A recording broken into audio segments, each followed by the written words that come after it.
Now, on my last hike, I had this water flask fall out of this side pocket twice without me noticing until I got down the trail a ways. So I had to backtrack and get it, and I can't have that. That's just not going to work. I do want the flask to be in that pocket so that I can reach it all the time, but I can't have it falling out on me. So as another temporary fix, here is a carabiner attached to the side strap here, and then a just like a hairband, and I've got that wrapped around the top of the flask so that it can't fall out. It could conceivably work its way out of the hairband and still fall out, but I think that'll do pretty well, at least for now. So I don't know if that's a permanent fix either. And it also means that I have to undo this whenever I want to reach for a drink.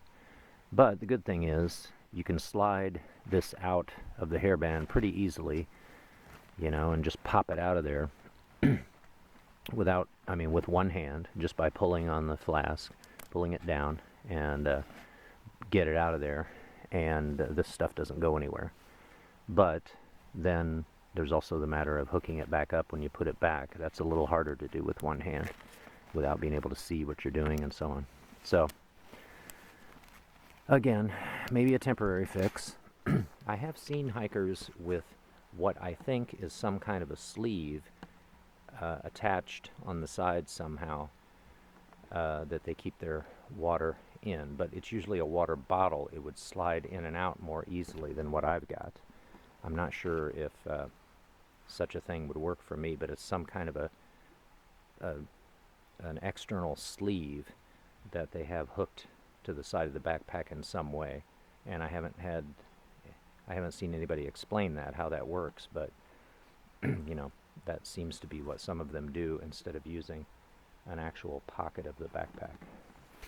You see on the side of the backpack is my so-called defense stick. For lack of a better name, that's what I'm calling it, defense stick, which is the very stiff cardboard roll. And at the end of it there's a small flashlight that's stuck in there in such a way that it doesn't go anywhere. It fits in there pretty tightly. And then the small bungee cord is looped through the buckle on the side there. So I just attach the hooks on either side, and it doesn't go anywhere, but I can easily get it if I need it. All I have to do is pop one of these off. I can just reach over, pop one off, grab it, and it's ready to go. So, and again, that's not for defense against people. That's for defense against any kind of aggressive animal that I might encounter, which I've heard could even be a wild turkey. They'll even charge sometimes. But in Pennsylvania we have black bears, and they're usually scared of people. They usually just run away when they detect you're in the area, but they've also been known to charge, which is almost always a bluff, from what I understand. So you threaten back and you can scare them off, hopefully. But you're advised, if one won't back down from you, you should not back down either.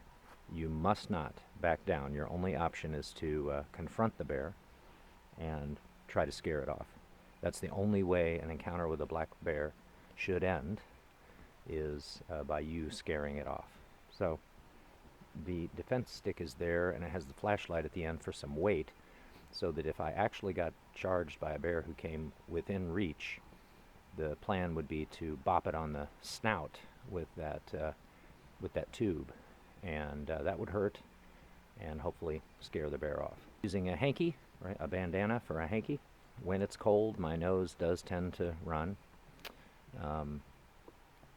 so I could use tissues, but then you got to do something with the used tissues, and you got to have them and not run out, and so on. So I'm thinking ahead to multi-day through hikes where that's not really practical, and a bandana seems like an okay solution to use as a hanky, and it can be cleaned off in the stream periodically and then hung to dry while you're walking during the day.